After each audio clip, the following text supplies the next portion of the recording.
In the beginning, God created the heavens and the earth. But what if I told you that the Genesis we know today is only part of the story? What if the earth, once a perfect creation, didn't fall into chaos by accident?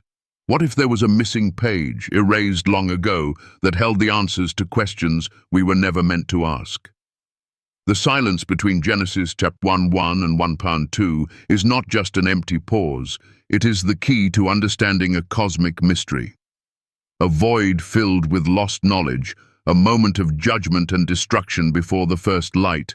But why was this truth hidden? What did it reveal that was so powerful, so unsettling, that it had to be erased from the scrolls? In this video, we will unravel the hidden truths of Genesis, diving deep into the mysteries of the missing page, the fall before mankind, and the forgotten war in the heavens. You'll discover why the serpent appeared suddenly in Eden and what the darkness of Genesis chapter 1:2 truly represents. This isn't just a story of creation, it's the aftermath of a divine reset, one that humanity has forgotten. Stay with me as we explore these ancient hidden truths, truths that, if revealed, could change everything we thought we knew about creation, judgment, and the true origin of evil. Have you ever wondered why the light came after the darkness? Let's find the answers together. So, if you're ready to discover what was erased from Genesis and why it matters today, make sure to like, share, and subscribe. Comment below with your thoughts, because we are only just beginning this journey into the deepest mysteries of the Bible. Let the search for the lost truths begin. Genesis 1 begins with the awe-inspiring statement, "In the beginning, God created the heavens and the earth." This declaration carries a weight, a sense of majesty that stirs the soul. But then, the very next verse shatters that perfection. "The earth was without form and void, and darkness was over the face of the deep." How can this be? How does perfection give way to chaos in the span of just a single breath? The tension between these two verses isn't just a literary device. It speaks of something deeper, something cosmic. We are invited into a story of creation that begins with beauty, but quickly turns to destruction. And yet, this dark void is not just an absence. It is pregnant with the potential of something greater. But the question remains, what caused this sudden descent from perfection into formless void? Could it be that Genesis, as we know it, doesn't contain the full story? Could there have been something, an event, a narrative that was omitted, erased even, to protect a truth too powerful for the human mind to comprehend? This is where the ancient mystery of the gap theory enters. It suggests that between the first two verses of Genesis, there was a vast period of time, one filled with events, destruction, and perhaps even a cosmic judgment. The earth's form was destroyed, left in a state of chaos, before the divine act of creation began anew. The creation we see in Genesis chapter 1:3, where God calls forth light, could be more than just the birth of the world. It could be the restoration, the reordering, of what was lost in the great void.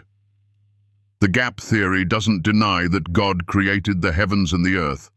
Rather, it suggests that something else happened between the first verse and the second.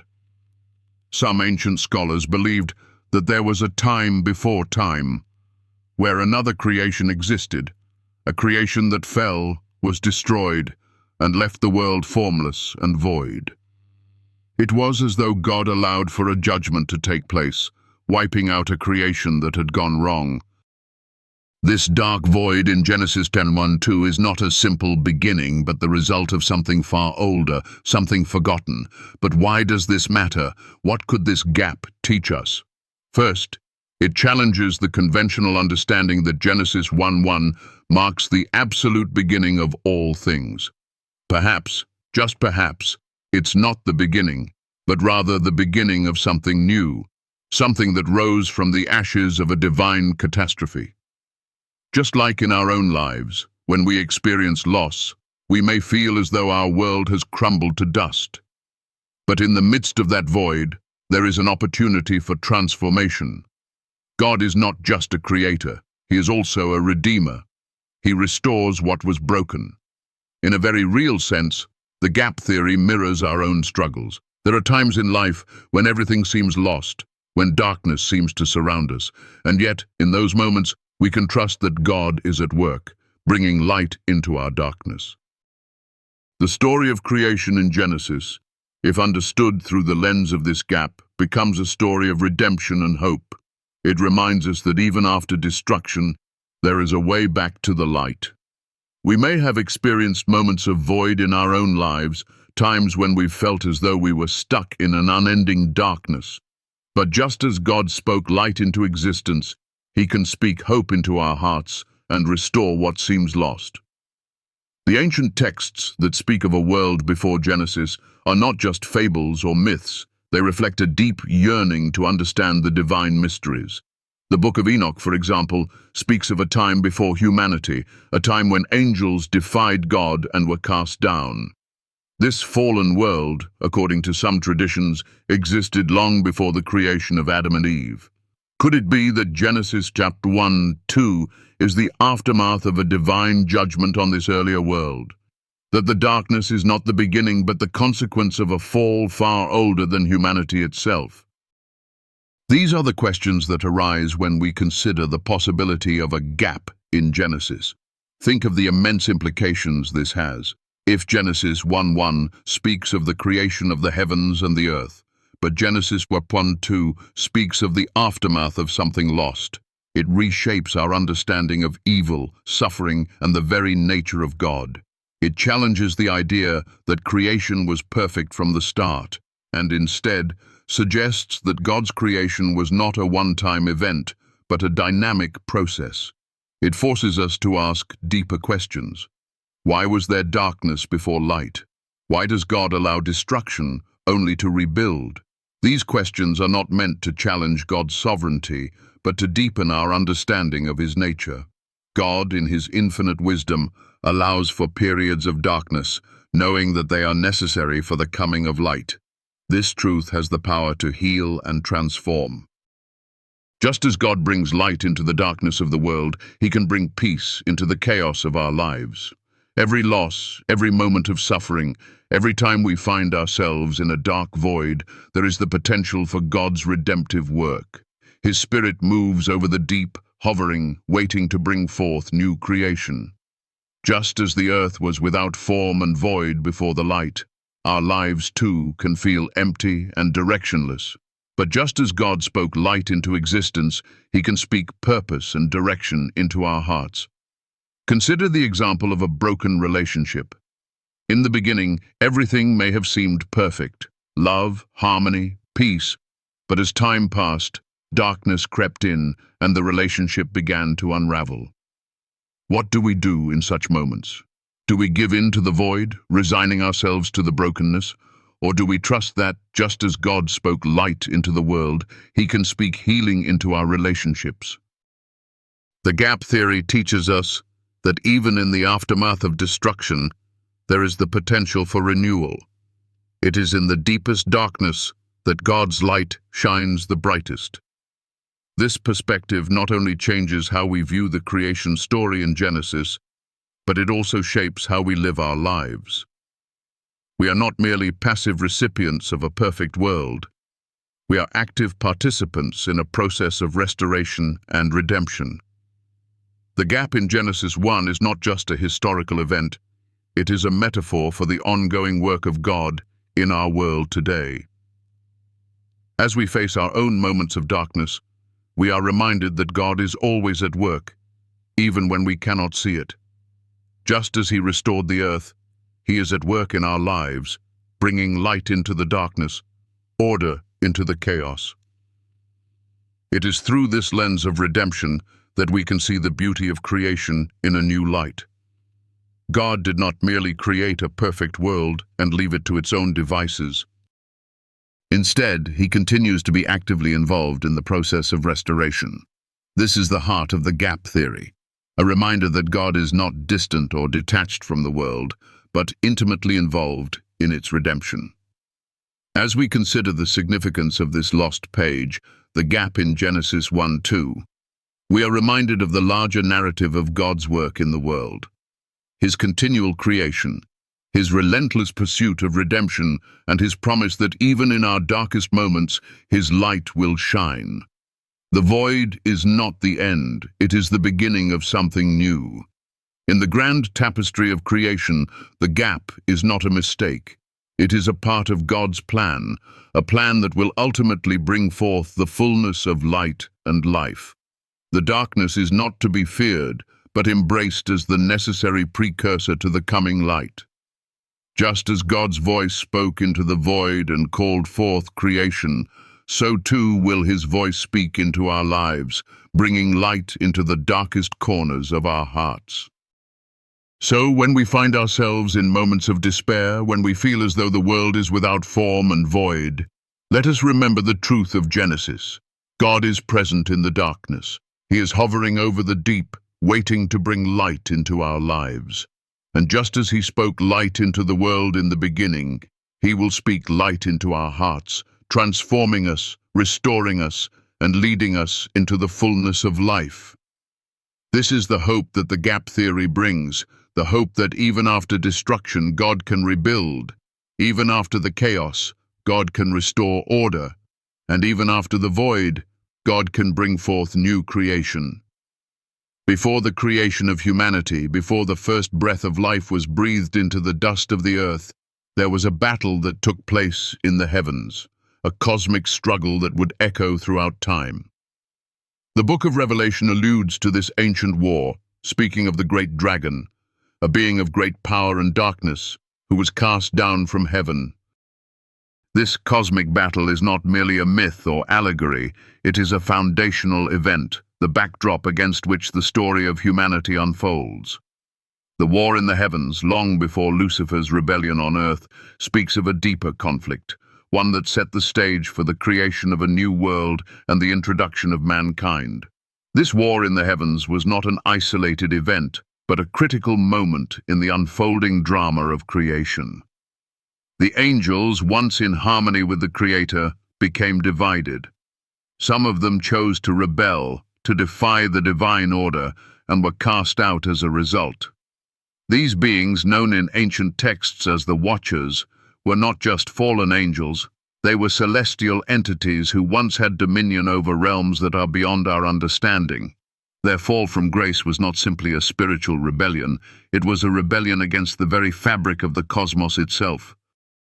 The war in the heavens is often seen as the precursor to the darkness that fills Genesis 1:2, where the earth is without form and void.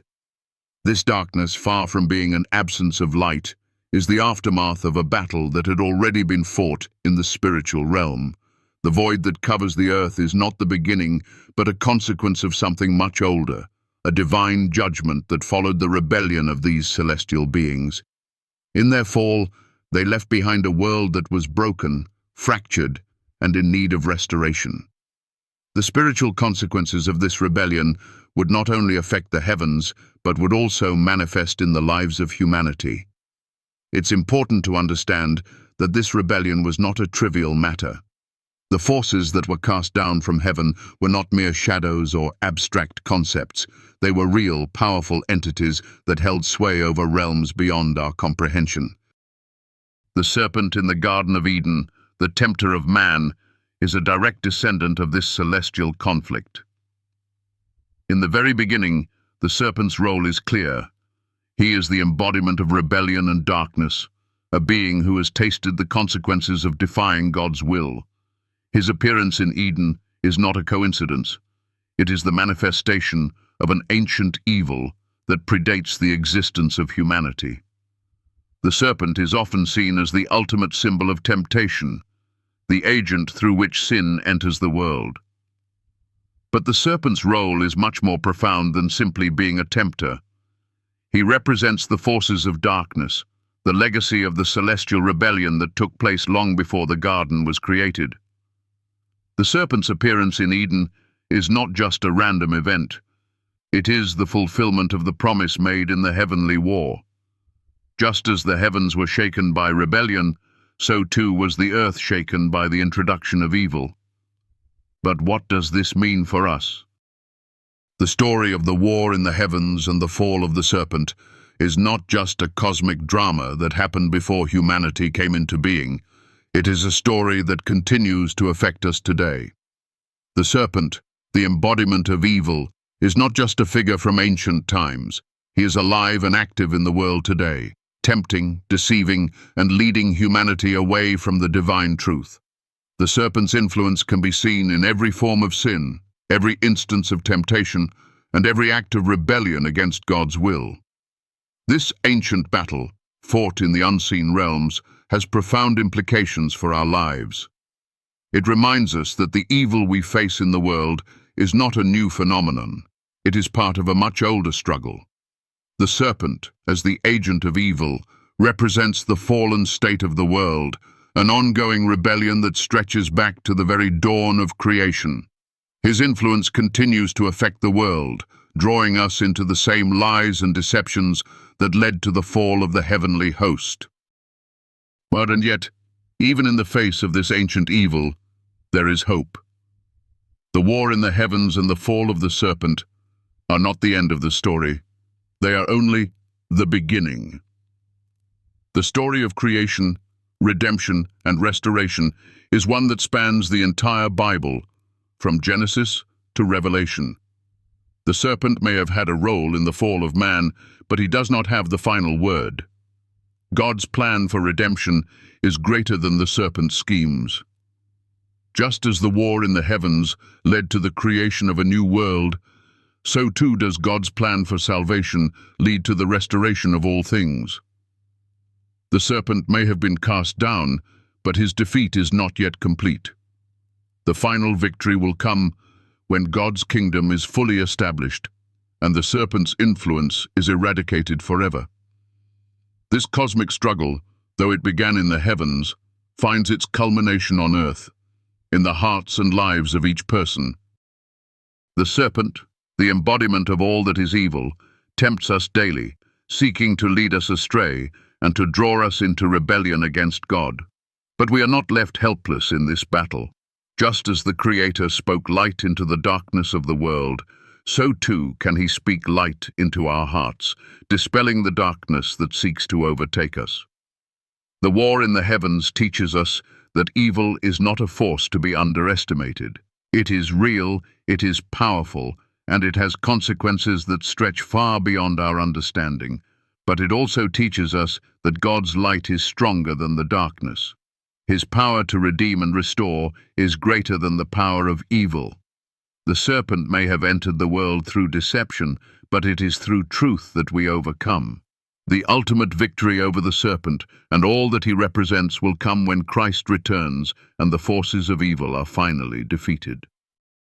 Until then, we are called to stand firm, to resist the temptations of the enemy, and to trust in the power of God to protect and deliver us. The serpent, in his rebellion, sought to disrupt God's perfect plan, but in doing so, he only set the stage for an even greater victory. Through the fall of man, God's plan for redemption was set into motion, a plan that would culminate in the ultimate defeat of the serpent. The battle fought in the heavens has not been forgotten. It lives on in the lives of those who seek to live in the light of God's truth. And as we face the challenges of life, we are reminded that the serpent's power is not ultimate. The light of God will always overcome the darkness. In this ongoing spiritual battle, the serpent may seem powerful, but his time is short. Through Christ, we have the victory, and in his name, we can stand against the enemy. The serpent may have been the origin of evil, but he will not have the final word. The story of creation, rebellion, and redemption is still unfolding, and we are a part of it. As we face the challenges of life, we are called to remember that the war in the heavens was not the end. It was the beginning of something greater. A redemption that began with the fall of Lucifer and culminated in the victory of Christ. We must remember that the serpent's presence in the Garden of Eden is not the end of the story. It is part of a much larger narrative, a narrative of redemption, restoration, and the ultimate victory of light over darkness. Even in the face of temptation and evil, there is hope. God has already secured the victory, and the serpent's defeat is inevitable. And as we walk in the light of that victory, we are called to resist the serpent's influence and to stand firm in the power of God's truth. The history of the Bible, the sacred text that has shaped civilizations, is not merely a story of divine inspiration. It is also a story of human hands shaping, editing, and, in some cases, concealing. For centuries, the scribes who copied and preserved these texts held great power, not just over the ink and parchment they used, but over the very words of God that would go on to guide billions. The process of transcribing sacred texts was meticulous, but it was also a process of interpretation. Every stroke of the pen, every word chosen, carried with it the weight of intent, purpose, and sometimes omission. The early scribes, many of whom were part of the Jewish tradition, were guardians of holy knowledge.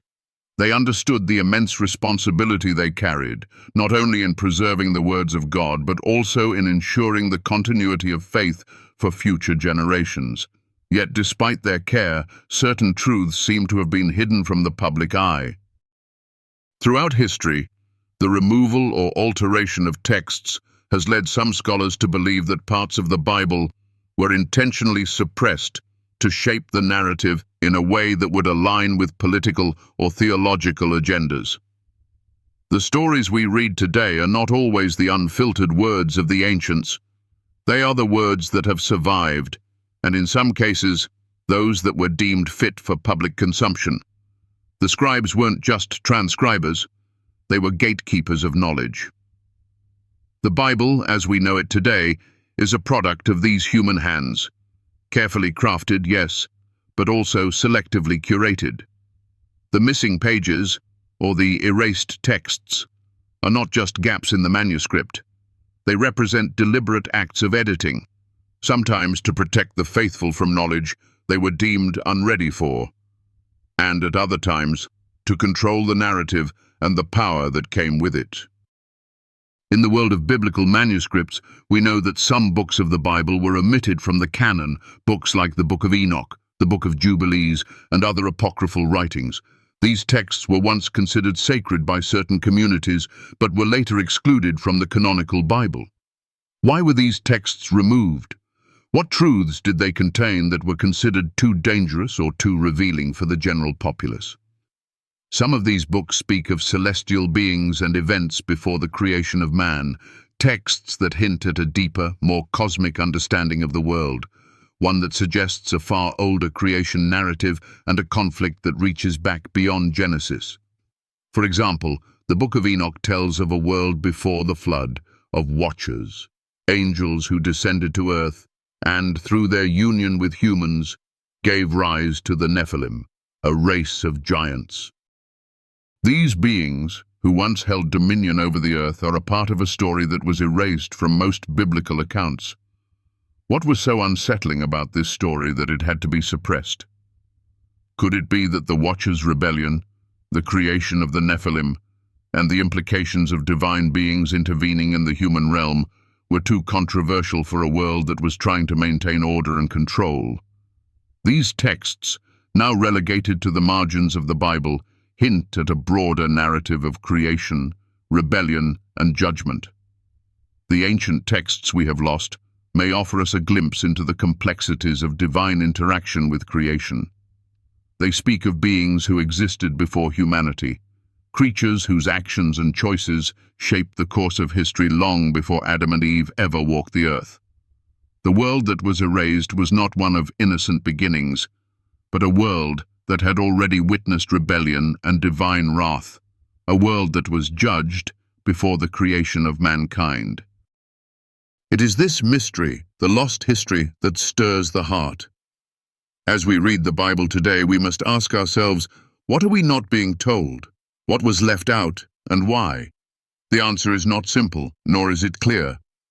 But the act of searching for the lost pages, the forgotten narratives, is an act of faith, a desire to know the full truth of God's plan for the world, a plan that stretches far beyond our understanding. This journey into the unknown is not a journey into doubt, but into deeper knowledge and understanding. By exploring the suppressed texts and the omitted details, we begin to see a fuller picture of the divine mystery that has always surrounded creation and the human condition. The Bible is not just a book of answers. It is a book that invites us to ask questions, to seek out the mysteries hidden beneath the surface. Just as God spoke creation into existence, so too does He invite us to seek, to search, and to uncover the truth of our origins and our destiny. The discovery of these lost texts, the Book of Enoch, the Book of Jubilees, and others, has the power to challenge everything we thought we knew about creation and the divine. They reveal a world that existed before the one we know, a world where rebellion and judgment were already in play. These texts bring us closer to understanding the nature of evil, of sin, and of the divine order that was once, perhaps, disrupted. They help us to see that the story of Genesis is not the beginning, but the restoration of what was lost. As we continue this journey of discovery, we come to realize that these suppressed stories are not just about ancient history. They are about us. The cosmic battle between light and darkness, the rebellion of the Watchers, the creation of the Nephilim, and the flood are not just stories of the past. They are stories that live within us today. The battle between good and evil continues, and we, like the ancient scribes, have a choice. Will we remain content with the stories that have been handed down to us, or will we seek the deeper truths that have been hidden from view? The journey of searching for the lost truth is not an easy one. It requires courage to ask the difficult questions, to dig deeper into the mysteries that have been suppressed. But in seeking the truth, we are not just uncovering knowledge, we are healing. The truth, no matter how unsettling, has the power to set us free. Just as the scribes once shaped the narrative, so too can we reshape our understanding of the world by seeking the truths that have been concealed. And so, the journey continues. The lost texts, the forgotten pages, and the suppressed stories are not lost forever. They are waiting to be discovered, waiting for us to seek them out. The deeper we go, the more we understand that the Bible is not just a static collection of ancient texts. It is a living document, one that speaks to us today, inviting us into the mystery of God's creation and redemption. As we uncover the past, we are drawn closer to understanding the future and to understanding our role in the great story that God is telling. This journey of discovery, of seeking the truth, is not just an intellectual pursuit. It is a spiritual journey, one that leads to healing, restoration, and a deeper connection with the divine. In this journey, we are reminded of the words in John 8:32, "And you will know the truth, and the truth will set you free." The truth we seek may be hidden in the margins of history, but it is still there, waiting to be found, waiting to heal, waiting to restore. As we stand at the end of this journey through the ancient, mysterious truths of the Bible, it is clear that what we've uncovered is not just history or theology. It is a living, breathing testament to the power of divine revelation. The missing pages, the erased truths, the battles fought before time, all point towards something greater than what we can see. These hidden narratives were not lost by accident. They were concealed to protect a people who, perhaps, were not ready for the weight of the full story. But now, in this time, the world is ready. We are ready. And by uncovering these ancient truths, we open ourselves to deeper understanding and healing. What we've learned today is not just about the past, but about the present, and even the future. The serpent, the rebellion in the heavens, the chaos before creation, these are not simply stories of a long-gone past. They are warnings, lessons, and truths that still speak to us today. We are living in the midst of a cosmic battle between light and darkness, a battle that began before humanity even existed, and that continues to rage on within our hearts, our minds, and our world. But there is hope, for the darkness does not have the final word. Light will always triumph. The story of creation is not just the story of the beginning of the world. It is the story of redemption, of light shining through the deepest darkness, and of the restoration of all things. When we face our own battles, when we find ourselves lost in the void, we can remember that God is in the business of restoration. Just as He spoke light into the darkness of Genesis, He can speak light into the darkness of our lives. The truth we have uncovered today, the truth that was hidden but not lost, reminds us that there is always a way forward. The cosmic struggles we read about are not just metaphors for ancient times. They are the patterns of our own spiritual lives, and understanding them gives us the strength to press on, knowing that we are part of a much larger divine story. But this journey does not end here. The search for truth, for understanding, for wisdom is ongoing. We have only scratched the surface of the mysteries that the Bible holds, and there is much more to discover. The more we seek, the more we find. And as we continue to search for the hidden truths, we are drawn closer to the heart of God, to the Creator who spoke the universe into being and who is still speaking today. I want to thank you from the bottom of my heart for walking this path with me. If you felt that this video has brought light to your soul or helped you find understanding in a world that often feels dark, then I humbly ask you to support this journey. Your encouragement, whether through a like, a share, or a comment, means more than words can express. Every small act of support is a step toward building a community of seekers, a family of souls searching for the truth, for the light that can never be extinguished. If you've been moved by the truth we've uncovered, if you feel that the divine mysteries we've explored resonate with your spirit, then I invite you to stay connected. By subscribing to this channel, you are not just supporting a video, you are supporting a movement to bring the hidden light of Scripture to those who seek it, to those who need it most. Every time you engage with this content, whether it's leaving a comment, sharing your thoughts, or simply clicking like, you are helping spread the message of redemption, of truth, and of divine restoration. And remember, this journey is not just about knowledge, it is about transformation. The truth, when revealed, has the power to change us, to heal us, to restore us. As we continue to uncover the divine mysteries of the Bible, we invite you to join us in this sacred pursuit. Together, we will continue to seek the light in the darkness, the truth behind the mysteries, and the healing that only comes from understanding the fullness of God's Word. Thank you for being here. Thank you for your support. And may the light of truth continue to shine brightly in your life.